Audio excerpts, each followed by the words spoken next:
Bonjour, bienvenue. Merci à toutes et à tous de nous rejoindre. On parle tout d'abord de corruption. La Côte d'Ivoire et le Burkina Faso voient dans la même direction. Les organes chargés de la lutte contre ce phénomène vont travailler de concert.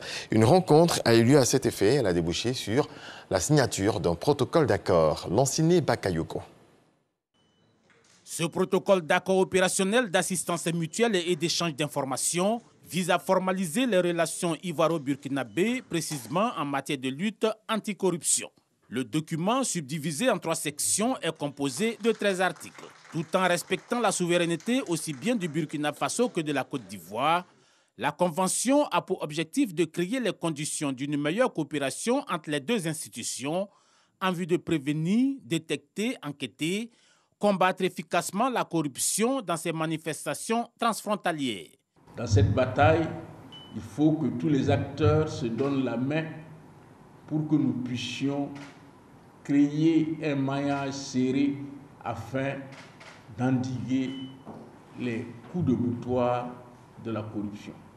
Cette coopération bilatérale entre le Burkina Faso et la Côte d'Ivoire marque le début d'un vaste chantier destiné à la mutualisation des efforts, notamment au niveau de la sous-région ouest-africaine. Un projet porté par la Haute Autorité pour la bonne gouvernance. La lutte contre la corruption s'inscrit aujourd'hui comme une priorité dans toutes les politiques de développement de nos différents États. Dans un monde de plus en plus ouvert, où la concurrence est marquée par une évolution forte des technologies de l'information et de la communication, les flux financiers d'investissement privés sont davantage orientés vers les pays qui réalisent les meilleures performances en matière de bonne gouvernance et de lutte contre la corruption. Cette visite de travail a également permis aux 2 institutions d'analyser ensemble des dossiers communs et surtout de partager les expériences. Luc Marius Ibriga a sollicité l'appui de Ngolo Coulibaly au niveau de la stratégie burkinabé de lutte contre la corruption en cours d'élaboration. Nous sommes en pleine rentrée scolaire. Au moment où certains parents d'élèves sont en proie à quelques difficultés financières, les préscolaires apparaissent comme une bouffée d'oxygène. Cependant, des économistes pensent qu'ils sont peu rentables. On voit cela dans EcoPlus avec Dangui Dangui.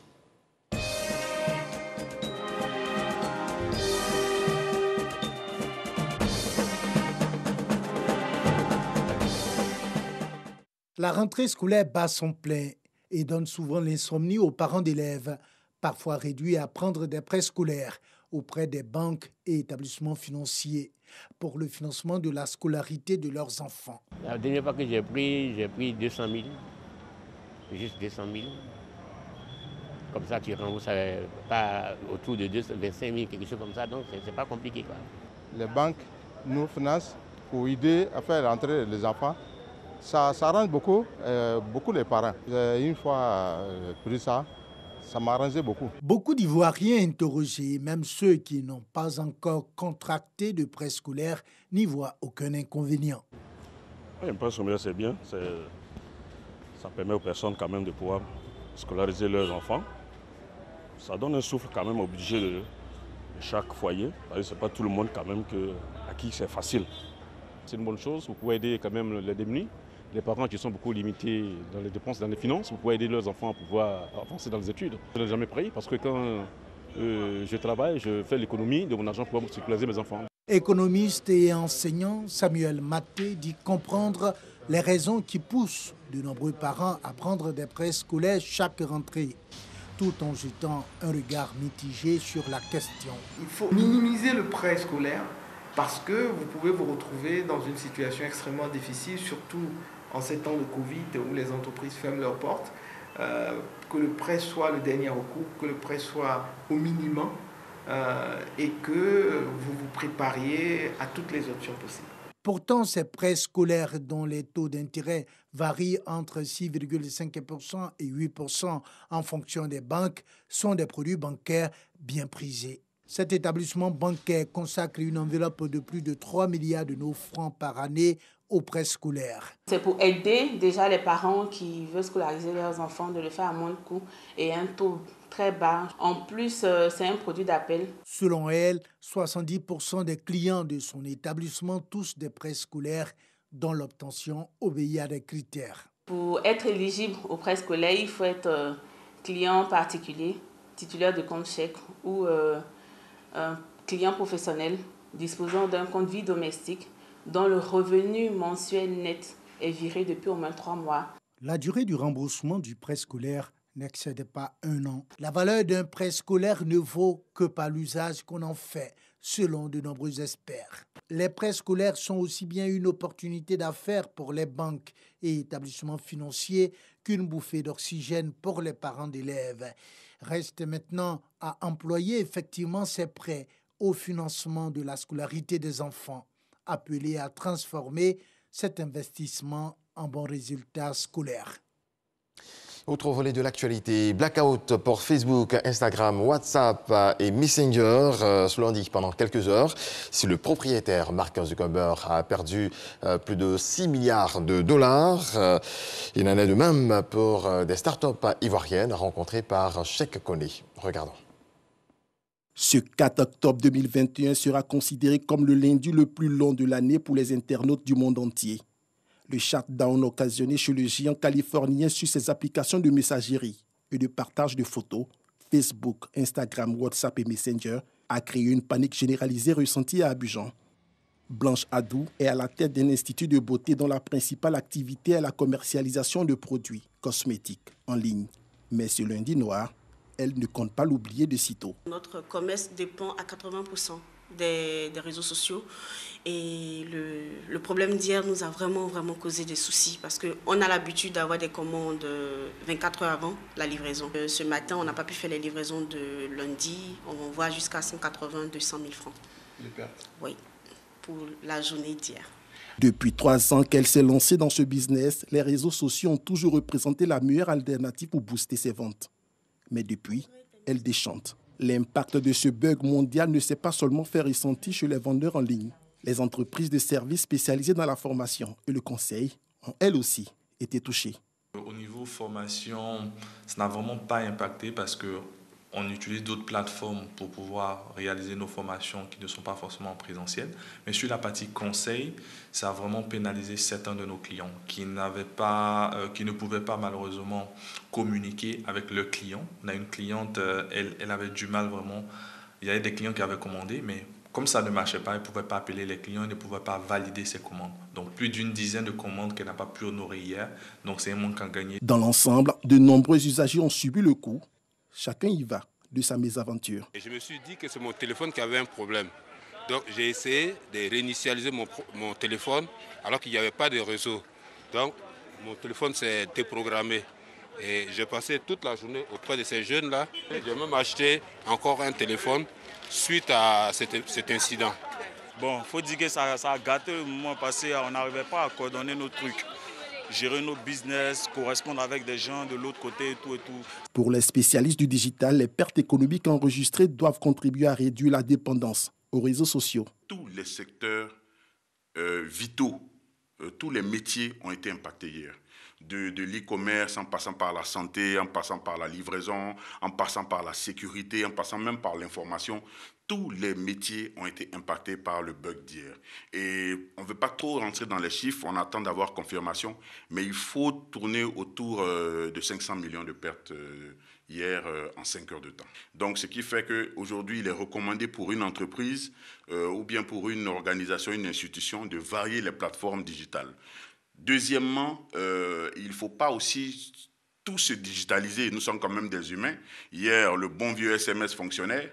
Le bon vieux appel téléphonique que beaucoup peut-être n'ont pas fait fonctionnait. Donc, il faut faire un dosage. La panne la plus importante jamais observée par le groupe Facebook et ses applications de messagerie lui a fait perdre près de 27 500 milliards de francs CFA en une seule journée.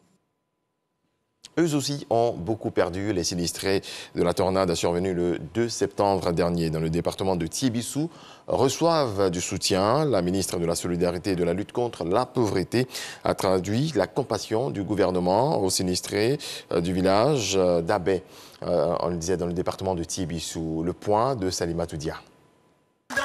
C'est sous les regards chargés d'émotion que les populations du village d'Abé, dans le département de Tibissou, au centre de la Côte d'Ivoire, ont vu défiler la chaîne de la solidarité à leur égard. Une solidarité du gouvernement après le passage de vents violents le 2 septembre dernier, décoiffant la toiture de 38 maisons de plusieurs villages. Ce lundi 4 octobre, les tam-tam parleurs ont annoncé l'arrivée de la ministre Belmondo Dogo, porteuse du message de compassion du gouvernement. Nous sommes ici aujourd'hui, au nom du président de la République, à porter le réconfort et le soutien du gouvernement pour vous dire Yako. Yako pour cette tornade, Yako pour les parents qui n'ont plus de maison, mais grâce à Dieu et au soutien de tous, ont pu reconstruire leur maison. Mais merci à Dieu surtout parce qu'à Abé, ma grande crainte était les pertes en vie humaine. Et nous avons été rassurés qu'il n'y a eu aucune perte en vie humaine. Des kits alimentaires ainsi qu'une enveloppe ont été remis aux sinistrés en guise de soutien. Ces derniers n'ont pas manqué d'exprimer leur reconnaissance au gouvernement. Les élus locaux, à leur côté, ont rappelé la solidarité entre frères et sœurs du village d'Abé qui a prévalu aux premières heures du sinistre. L'Afrique représente 66% des décès maternels. Pour réduire donc ce taux, l'Organisation mondiale de la santé, OMS, a donné des directives. Elles font l'objet d'une rencontre des membres de la Société africaine de gynécologie et obstétrique. Kader Sogodogo. Avec 66% de décès maternels, l'Afrique reste le continent le plus affecté dans le monde. Les dernières statistiques réalisées en la matière ne sont d'ailleurs pas reluisantes pour la Côte d'Ivoire.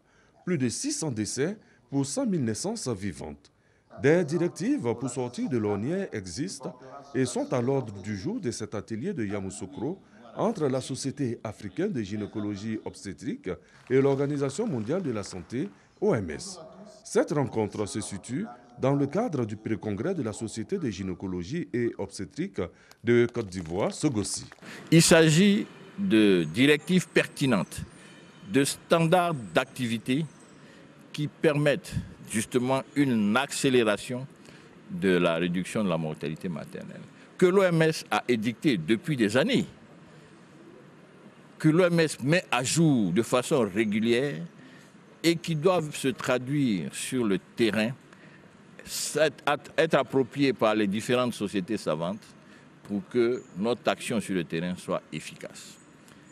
Et donc, nous avons voulu faire ce pré-congrès, inviter l'ensemble des pays membres de la Société africaine de gynécologie obstétrique.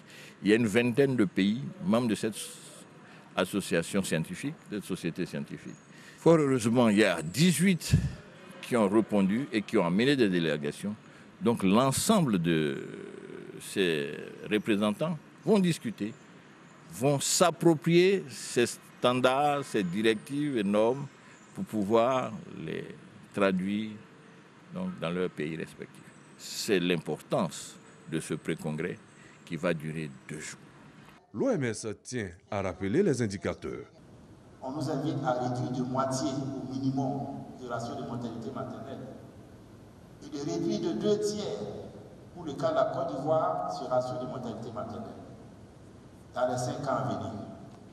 Parce que les dernières années seront consacrées à la consolidation et aux évaluations. La Société de gynécologie obstétrique va tenir dans 72 heures à Yamoussoukro son congrès. Le thème est évocateur. Rôle des sociétés savantes sur les indicateurs de la santé de la reproduction dans l'atteinte des objectifs du développement durable. Dans le reste de l'actualité, à moins de 3 mois du renouvellement du mandat de la MONUSCO, l'ONU s'inquiète de la situation humanitaire qui se dégrade, selon elle, en République démocratique du Congo.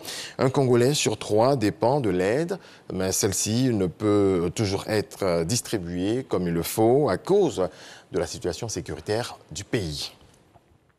En pleine affaire des Pandora Papers, l'Union européenne retire 3 pays de sa liste noire des paradis fiscaux. Selon cette liste, Anguilla, la Dominique et les Seychelles ne pratiquent plus l'évasion. Une décision qui provoque la consternation de l'ONG Oxfam. L'ONG qui regrette que des pays cités dans les Pandora Papers ne figurent pas sur la liste noire. Merci à toutes et à tous de nous avoir suivis. C'est la fin de ce point de l'actualité. Beaucoup de paix dans vos foyers.